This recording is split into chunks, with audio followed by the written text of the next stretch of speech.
بسم اللہ الرحمن الرحیم۔ سیکنڈ چیپٹر ہم شروع کرنے جا رہے ہیں اور اس سیریز کا یہ تیسرا پارٹ ہے۔ تو سیکنڈ چیپٹر ہم پڑھنے جا رہے ہیں، ٹھیک؟ تو ابھی 3 ہی راتیں گزری تھیں کہ میجر سوتے میں رحلت کر گیا۔ رحلت کا مطلب کیا ہوتا ہے؟ یہ جو رحلت لفظ ہے، ٹھیک ہے، رحلت کا مطلب ہوتا ہے مر جانا، انتقال کر جانا، ٹھیک ہے۔ تو رحلت کر گیا کون؟ میجر، جو ان کا لیڈر تھا، وہ 3 دن کے بعد ہی جو ہے وہ گزر گیا۔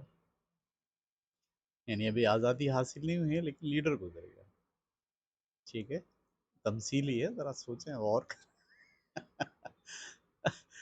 اچھا جی، اس کا جسد خاکی، جسد بے جان، جسد بے جان، جسد کا مطلب جسم، بے جان جسم، بے جان باغ کے کنارے سپرد کر دیا گیا، ٹھیک ہے۔ میں انہوں نے باغ کے کنارے اس کو دفنا دیا۔ یہ مارچ کے ابتدائی دن تھے۔ اگلے 3 مہینوں تک خفیہ سرگرمیاں جاری رہیں۔ میجر کی تقریر کے ذہین جانوروں نے میجر کی تقریر نے ذہین جانوروں کو بہت متاثر کیا۔ پڑھے لکھے لوگ بہت جلدی متاثر ہو جاتے ہیں تقریر سے۔ انہوں نے زندگی کو ایک نئے انداز سے دیکھنا شروع کیا۔ انہیں یہ نہیں معلوم تھا کہ بغاوت یا انقلاب جس کا ذکر میجر نے کیا تھا وہ کب شروع ہوگا۔ وہ یہ بات اچھی طرح سمجھتے تھے کہ یہ انقلاب ان کی زندگیوں میں نہیں آ سکے گا، لیکن پھر بھی وہ اپنا فرض سمجھتے تھے کہ اس گھڑی کے لیے تیار ہیں۔ لوگوں کو متحد کرنے اور تعلیم دینے کا کام قدرتی طور پر سوروں کے ذمے آیا، ٹھیک ہے۔ اب انہوں نے اپنی تنظیم سازی شروع کر دی اور تعلیم دینے کے لیے، پڑھنا لکھنا سکھانے کے لیے، شعور دینے کے لیے سور آگے بڑھے۔ انہوں نے بولا ہم لوگوں کو شعور دیں گے۔ جنہیں جانوروں میں چالاک جانوروں کا مرتبہ حاصل تھا۔ سوروں میں بھی 2 جنگلی سور ایسے تھے جنہیں ذہانت اور چالاکی میں ایک بلند مقام حاصل تھا۔ ان میں سے ایک کا نام اسنو بال اور دوسرے کا نام نیپولین تھا، ٹھیک ہے۔ میں آپ کو ان کی تصویریں دکھاتا ہوں۔ ایک کا نام اسنو بال ہے، یہ تو تھے جناب آپ کے جونز کے بعد یہ صاحب ہیں نیپولین، ٹھیک ہے۔ یہ 2 سوروں میں سے ایک ہے یہ نیپولین۔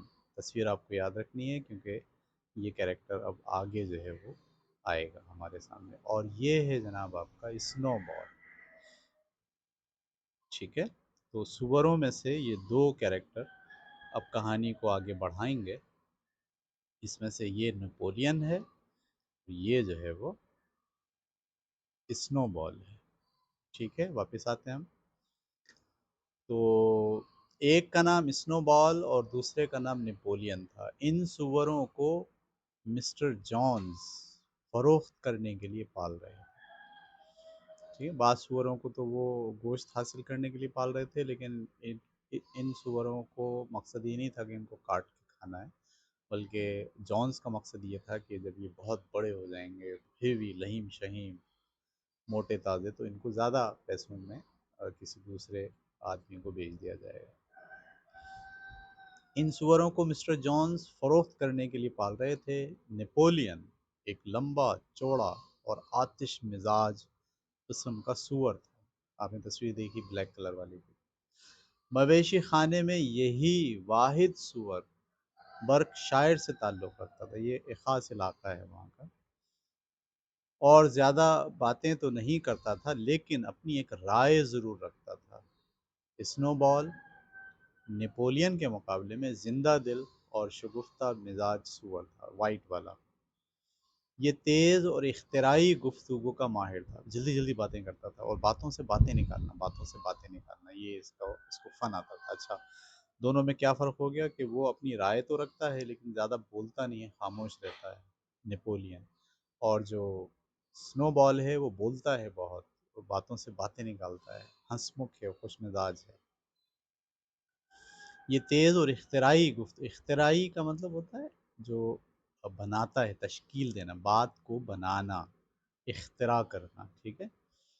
بہرحال اس کے کردار میں وہ گہرائی نہیں تھی، ٹھیک ہے، یعنی جو آپ کا اسنو بال ہے اس کے کردار میں گہرائی نہیں، ڈیپ نہیں ہے، بہت سطحی سا وہ پرسن ہے، اندر کچھ اور باہر کچھ اور نہیں ہے، بالکل سادہ سا ہے۔ فارم کے دوسرے نر سور گوشت کے مصرف کے لیے تھے۔ ایسے سوروں میں سے ایک ممتاز سور کا نام اسکیولر تھا، ٹھیک ہے، میں آپ کو اسکیولر کی بھی تصویر دکھاتا ہوں۔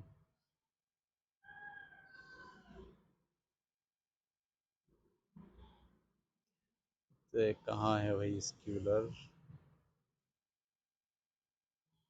یہ جناب آپ کا اسکیولر ہے، ٹھیک ہے۔ تو اب آپ کے پاس تین جو ہے وہ کیریکٹر اور کہانی میں شامل ہو گئے، ایک کا نام ہے نیپولین، ٹھیک ہے، ایک کا نام ہے اسکیولر، اور ایک کا نام ہے اسنو بال۔ یہ اسکیولر ہے اور یہ آپ کا نیپولین ہے، ٹھیک ہے، اور یہ آپ کا اسنو بال ہے، ٹھیک ہے۔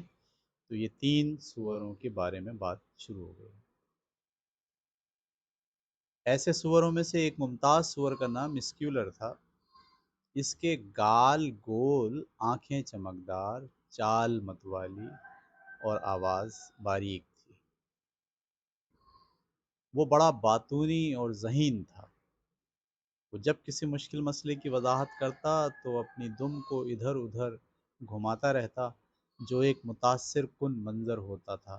لوگوں کی اس کے متعلق یہ رائے تھی کہ وہ سیاہ کو سفید ثابت کرنے کی قدرت رکھتا ہے، یعنی وہ جھوٹ کو سچ، سچ کو جھوٹ، سیاہ کو سفید، جو چاہے اس میں اپنی باتوں کے ذریعے سے اس میں یہ صلاحیت تھی کہ وہ اس کو ڈیفائن کر سکتا تھا، مولڈ کر سکتا تھا، گھما سکتا تھا، ٹویسٹ کر سکتا تھا، ٹھیک ہے۔ ان تینوں نے میجر کی تعلیمات کو ایک سسٹم میں ڈھال کر فکر انگیز بنا دیا۔ اب یہ تین بڑے سور جو ہیں نمایاں، انہوں نے کیا کرا، سب سے پہلے اس کو اسٹڈی کیا، میجر کو، اس کی تعلیمات کو اسٹڈی کیا، اور پھر اس کو مزید آگے بڑھانے کے لیے تعلیم دینا شروع کی، اور پھر ایک فکر انگیز بنا دیا جسے وہ اینیملزم کہا کرتے تھے، یعنی ایک آئین بنا دیا انہوں نے، ٹھیک ہے۔ اس آئین کا نام انہوں نے رکھا اینیملزم، قرارداد مقاصد۔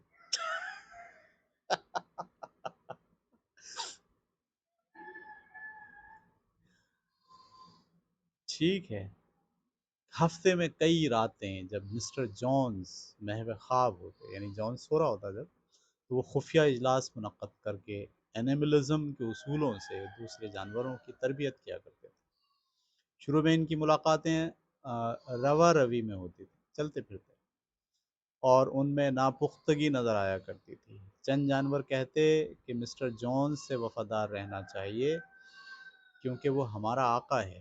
یہ دیکھیں دوسری رائے ہے، ٹھیک ہے۔ دوسری رائے کیا ہے، کچھ یہ کہہ رہے ہیں کہ بھائی مسٹر جونز تو ہمارا آقا ہے، وہ تو ہمیں مینیج کرتا ہے، اس کی وجہ سے ہم کام کرتے ہیں، اس کی وجہ سے سسٹم ہے، یہ اسی کا جو ہے وہ ملک ہے، یہ اسی کا فارم ہے، اور وہ ہمیں ہماری حفاظت کرتا ہے، وہ ہماری حفاظت کے لیے یہاں پر ہے۔ کچھ جانوروں کا یہ تھا، وہ کہتے تھے کیونکہ وہ ہمارا آقا ہے اور وہی ہمیں کھانے کو دیتا ہے، اور اگر وہ نہیں رہا تو پھر ہم بھوکے مر جائیں گے۔ دوسرے اس قسم کے سوالات کیا کرتے تھے، ہماری موت کے بعد کیا ہوتا ہے، اس کی پرواہ ہم کیوں کریں، یا پھر یہ کہ اگر یہ بغاوت ہوتی ہے تو اس سے کیا فرق پڑتا ہے کہ ہم اس کے لیے کام کرتے ہیں یا نہیں۔ ٹھیک ہے، اب اس پورے سسٹم میں جانوروں کے پاس بھی کچھ سوالات تھے، انہوں نے سوال اٹھانا شروع کر دیے کہ بھائی تو ہمارا آقا ہے، دوسرا بولا مر جائیں گے، مرنا تو سب کو ہے ایک نہ ایک دن، کیوں ہم بغاوت کریں، ٹھیک ہے، اور ہم نہیں کرتے تو کیا فرق پڑتا ہے، اور کرتے ہیں تو اس سے کیا فرق پڑتا ہے، مرنا تو ہے ایک نہ ایک دن۔ ان سوالات کو سن کر سوروں کو یہ سمجھانے میں بڑی دقت ہوتی کہ یہ سوچ اینیملزم کے خلاف ہے۔ آپ نے بنیادی جو آئین ہم نے بنایا ہے، جو ہماری تحریک کا خاصہ ہے، اس کے خلاف ہے یہ سوچ۔ سب سے بے وقوفی کا سوال مولی کرتی وہی سفید گھوڑی وہی چنچل سی، ٹھیک ہے۔ اس نے سب سے پہلا سوال اسنو بال سے یہ کیا، کیا انقلاب کے بعد شکر ملے گی؟ صحیح ہے، یعنی یہ جو گھوڑی ہے اس کو جون جو ہے وہ کہیں چپ کے گڑ بھی کھلاتا ہے، ٹھیک ہے۔ تو وہ یہ کہتی ہے کہ کیا انقلاب کے بعد ہمیں شکر ملے گی؟ نہیں، اسنو بال نے اعتماد سے جواب دیا، اس فارم میں شکر سازی کا کوئی انتظام نہیں ہے، اور پھر تمہیں شکر کی کیا ضرورت ہے؟ تمہیں گھاس اور دانہ ملتا رہے گا جس کی تمہیں ضرورت ہوتی ہے، اور کیا ہمیں اجازت ہوگی کہ ہم اپنے گلے میں ربن باندھا کریں؟ مولی نے پھر سوال کیا۔ کامریڈ، اسنو بال نے جواب دیا، تم جس ربن پر فخر کرتی ہو وہ غلامی کا طوق ہے، ٹھیک ہے۔ یعنی جونز اس کو اچھا دکھنے کے لیے اور اس کو خوش رکھنے کے لیے اس کے گلے میں اس کے بالوں میں مختلف قسم کے ربن باندھتا تھا، اور مولی جو ہے وہ اس سے بہت خوش ہوتی تھی کہ وہ اس کا جو مالک ہے وہ اس کا خیال رکھتا ہے اور اس کو سراہتا ہے۔ وہ یہ پوچھ رہی ہے کہ جب انقلاب آ جائے گا تو کیا ہمیں ربن باندھا جائے گا؟ کیا ہمیں اسی طرح سے سراہا جائے گا جیسے انسان ہمیں سراہتے ہیں؟ تو اسنو بال جواب دے رہا ہے کہ بھائی یہ جو تم ربن پہنتی ہو یہ تو غلامی کا طوق ہے، کیا تمہاری سمجھ میں یہ بات نہیں آتی کہ آزادی ربن سے بہت زیادہ اہم اور قیمتی ہوتی ہے؟ مولی نے اتفاق کیا، لیکن وہ اب بھی مطمئن نہیں ہوئی تھی۔ سوروں کو اس سے بھی زیادہ مشکل موزس کے جھوٹ سے نمٹنے میں ہوتی۔ آپ کو یاد ہے پچھلی دفعہ ہم نے آپ کو موزس کے بارے میں بتایا،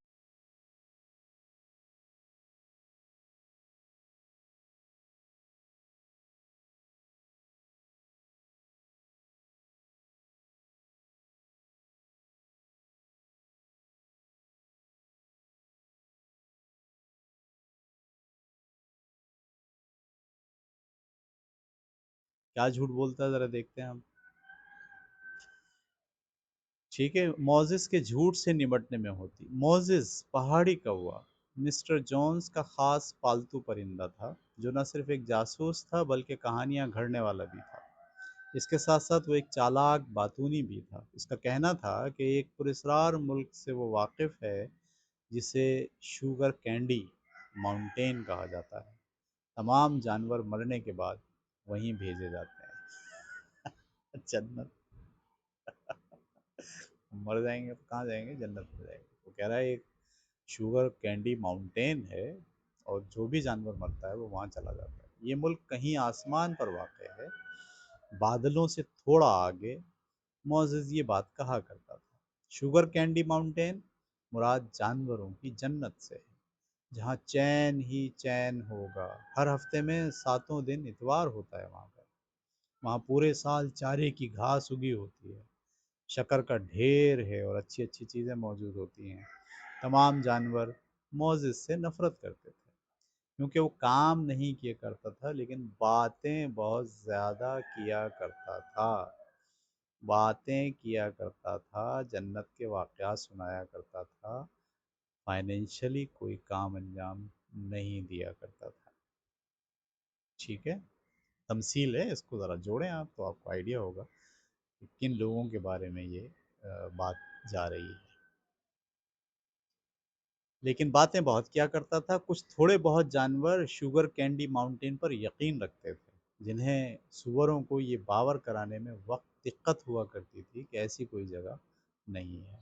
ان کے ساتھیوں میں گاڑی کے گھوڑے باکسر اور کلاور یقینی طور پر مخلص تھے، ٹھیک ہے۔ یعنی یہ جو دو جانور تھے گھوڑے، ایک گھوڑا اور ایک گھوڑی، مخلص تھے۔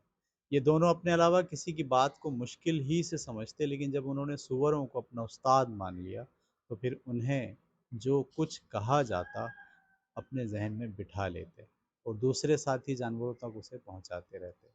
یعنی ان کا اپنا کوئی آئیڈیا نہیں ہے، بس انہوں نے کہا ٹھیک ہے، یہ جو نیپولین ہے اور یہ جو اسنو بال ہے اور یہ جو اسکیولر ہے، اور ٹھیک ہے یہ جو کہہ رہے ہیں وہ اٹس اوکے، وہ ان سے سنتے اور سن کے اپنے آگے لوگوں کو بڑھا دیتے۔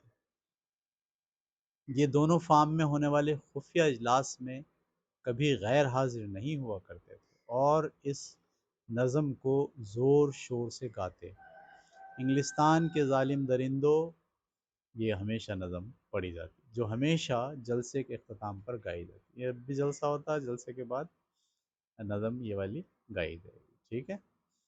اب وقت بدل چکا، انقلاب بہت جلدی اور آسانی سے برپا ہو گیا، اتنی جلدی اور آسانی سے کہ کسی کے وہم و گمان میں بھی نہیں تھا۔ اچانک ٹرن ہو رہی ہے کہانی، ٹھیک ہے، یعنی انقلاب آ گیا ہے، اور وہ جیسے وہ سوچ رہے تھے کہ شاید کئی سالوں بعد آئے گا، شاید ہماری زندگی کے بعد آئے گا، وہ اچانک آ گیا، وہ اس کے لیے پریپیئر نہیں تھے، تیار نہیں تھے، لیکن اچانک انقلاب آ گیا، اچانک ملک بن گیا، ہم تیار نہیں تھے، ہم نے کوئی پلان نہیں کیا تھا، اچانک ملک بن گیا، اچانک انقلاب آ گیا، اچانک آزادی مل گئی، اور اب سوچ رہے ہیں کہ کیا کریں۔ ٹھیک ہے، گزشتہ برسوں میں مسٹر جونز ایک سخت گیر آقا ہونے کے باوجود ایک اچھے مویشی باند تھے، لیکن کچھ عرصے سے ان پر برے دن آئے ہوئے تھے، وہ ایک مقدمے میں کافی رقم خرچ ہو جانے کے باعث دل برداشتہ ہو چکے تھے، اور اتنی زیادہ شراب پینے لگے تھے جو ان کی صحت کے لیے مضر تھی۔ وہ پورا پورا دن کچن میں ایک آرام کرسی پر بیٹھے اخبار بینی کرتے، شراب پیتے رہتے، اور کبھی کبھی موزس کو ان کا جو کوا ہے پالتو، بیئر میں بھیگی روٹی کھلایا کرتے۔ اس کے نوکر آرام طلب اور بے ایمان تھے، کھیت میں خس و خاشاک اڑنے لگی، یعنی ساری گھاس سوکھ گئی اور بالکل سوکھا پڑ گیا، گرینری کے بجائے وہاں کیا ہو گیا، سوکھا پڑ گیا، خس و خاشاک اڑنے لگے، عمارت مرمت طلب ہو گئی، جھاڑی سے بنائی گئی باڑ بے توجہ ہو گئی، اور جانوروں کو مناسب خوراک ملنی بند ہو گئی۔ جون کا مہینہ آیا تو گھاس کٹائی کے لیے تیار ہو چکی تھی، ہفتے کے دن پڑنے والے وسط موسم گرما کے تہوار پر مسٹر جونز ولنگٹن گئے، شہر کوئی دوسرا، وہاں خوب شراب نوشی کی اور پھر اتوار تک واپس نہ آئے۔ ان کے نوکروں نے صبح سویرے گائے کا دودھ دوہا کا مطلب کیا ہوتا ہے، جو دودھ نکالتے ہیں، ٹھیک ہے، ہم اس کے لیے لفظ استعمال کرتے ہیں اردو میں دوہا، دوہنا، ٹھیک ہے، دودھ کو دوہنا، دودھ دوہ لو، ٹھیک ہے، تو انہوں نے دودھ دوہا، صبح سویرے گائے کا دودھ دوہا اور پھر جانوروں کو خوراک دیے بغیر خرگوش کے شکار پر چلے گئے۔ مسٹر جونز آتے ہی فوراً صوفے پر لیٹے اور اپنے چہرے پر اخبار ڈالا اور سو گئے، یعنی بھوک لگ گئی سب کو نا، کسی نے کھانے کا انتظام ہی نہیں کیا، سب اپنے اپنے اس میں لگے ہوئے ہیں، اور سارے جانور جو ہے وہ بھوکے پڑ گئے۔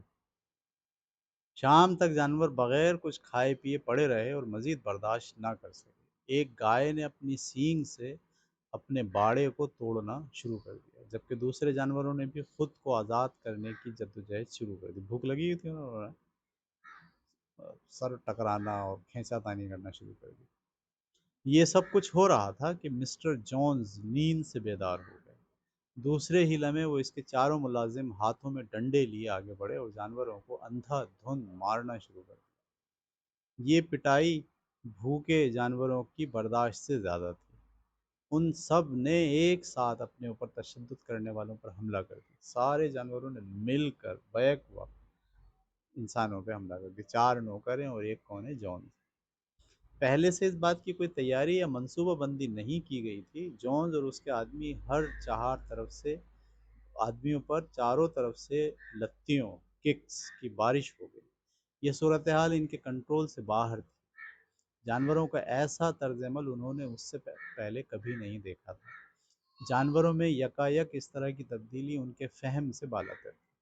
اس سے پہلے وہ جانوروں کو جس طرح چاہتے مارتے پیٹتے رہتے تھے، تھوڑی دیر بعد انہوں نے اپنی مدافعت چھوڑ دی، پانچوں نے، اور بھاگ کھڑے ہوئے۔ ایک ہی منٹ بعد وہ اس راستے پر تھے جو بڑی شاہراہ پر جاتا تھا۔ مسز جونز اپنی خوابگاہ کی کھڑکی سے یہ سارے مناظر دیکھ رہی تھیں، اس نے جلدی جلدی کچھ ضروری اشیاء ایک تھیلے میں ڈالیں رکھی اور اسے لے کر مویشی خانے سے نکل کر بھاگ کھڑی ہوئی۔ موزس زور سے کائیں کائیں کی صدا لگاتا اپنے اڈے سے اڑ کر اس کے ساتھ ہو لیا، وہ بھی پیچھے پیچھے جونس کے۔ اسی دوران تمام جانوروں نے جونز اور اس کے آدمیوں کا بڑی سڑک تک پیچھا کیا، یعنی وہ کھل گئے سارے جانور، اور پھر واپس آ کر فارم کا گیٹ بند کر دیا۔ اس طرح کسی کی سمجھ میں معاملہ آنے سے پہلے ہی انقلاب برپا ہو گیا۔ انہوں نے جونس کو اور ان آدمیوں کو، جونس کی بیوی کو وہاں سے مار کے بھگا دیا، اور اب پورا فارم ہو گیا آزاد۔ اب سب آ کے بیٹھ گئے، اب کیا کریں؟ ٹھیک ہے، جونز بے دخل ہو گیا اور فارم یا مویشی خانہ جانوروں کا ہو گیا۔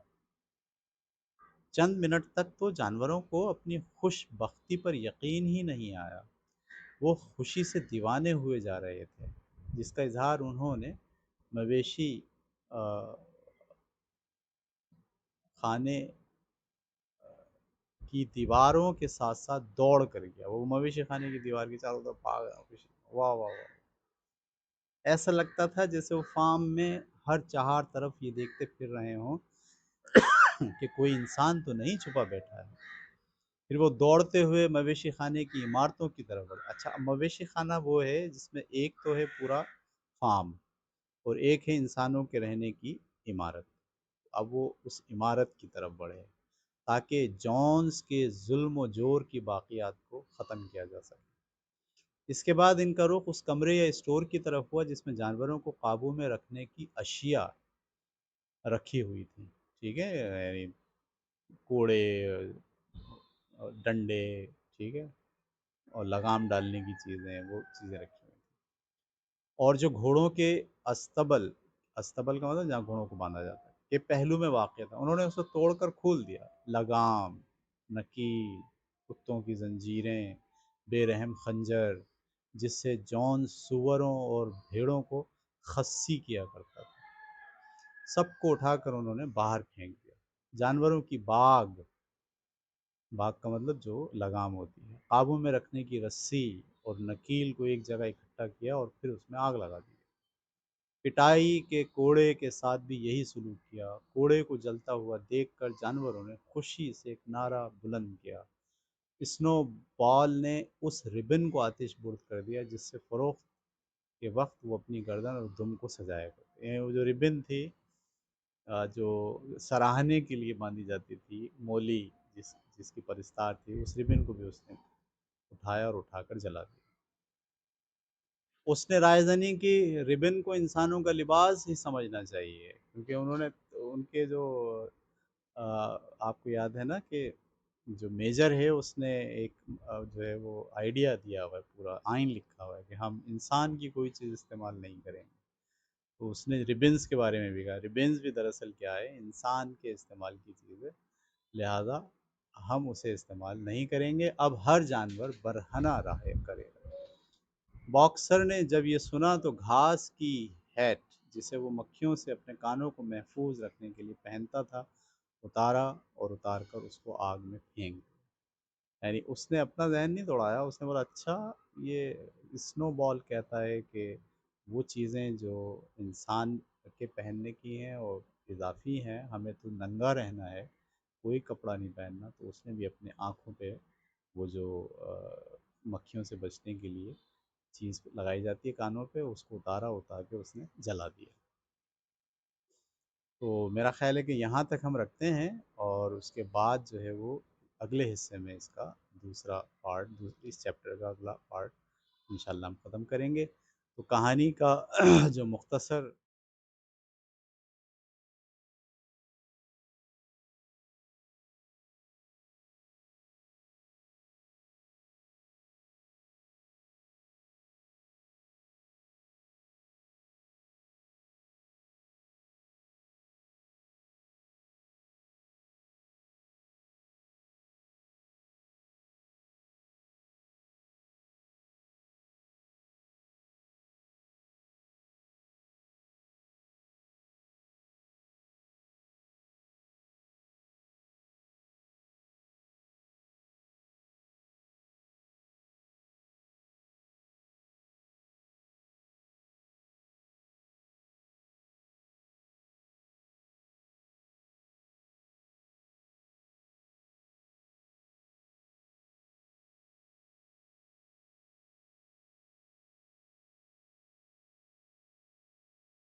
کرنے لگے، ٹھیک ہے، اور اس کے بعد پھر کیا ہوا، انہوں نے ذہن تو بن گیا تھا، پک گیا تھا، سب چیزیں سیٹ ہو گئی تھیں، لیکن ان کو یہ نہیں پتہ تھا کہ انقلاب کب آئے گا، کیسے آئے گا، میتھڈ کیا ہوگا۔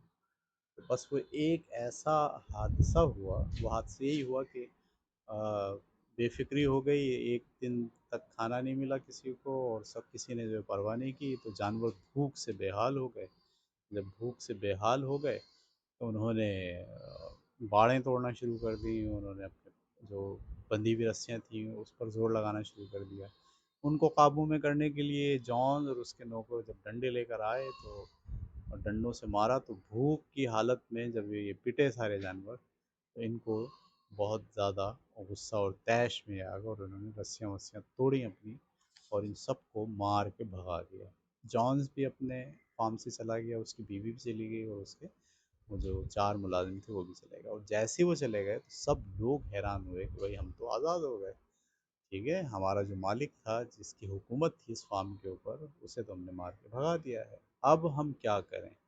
پہلے تو وہ خوب خوشیاں مناتے رہے ہیں، خوب بھاگ رہے ہیں، دوڑ رہے ہیں، پھر انہوں نے سب چیزوں کا مشاہدہ کیا، ابھی دیکھیے کیا کیا چیزیں ہیں، پھر انہوں نے ان چیزوں کو تلف کرنا شروع کر دیا، جو چیزیں جو ہے وہ باقیات تھیں اس سسٹم کا، جو جونز کا سسٹم تھا، اس کو تلف کیا، ٹھیک ہے، یہاں تک ہم کہانی میں پہنچے ہیں۔ اب دیکھیں کہ اس کے بعد وہ کیا پلاننگ کرتے ہیں، اور کیسے جو ہے وہ اپنی اینیمل کی ایک ریاست جو ہے وہ بناتے ہیں، قائم کرتے ہیں۔ کیا وہ بنا بھی پاتے ہیں؟ کیا انہوں نے جو اپنے قرارداد مقاصد طے کیے ہیں ان کے لیڈر نے، جس کا نام میجر تھا، کیا وہ ان قرارداد مقاصد کی بنیاد پر اپنا ایک معاشرہ، اپنا ایک فارم، اپنی ایک ریاست جس کو وہ اینیمل کنگڈم کہہ رہے ہیں، اور اس فلاسفی کو وہ اینیملزم کہہ رہے ہیں، کیا وہ بنانے میں کامیاب ہو جاتے ہیں؟ یہ ہم اگلے چیپٹر میں یا اسی چیپٹر کی بقیہ حصے میں انشاءاللہ کل مطالعہ کریں گے۔ کل تک کے لیے اجازت دیجیے، اللہ حافظ۔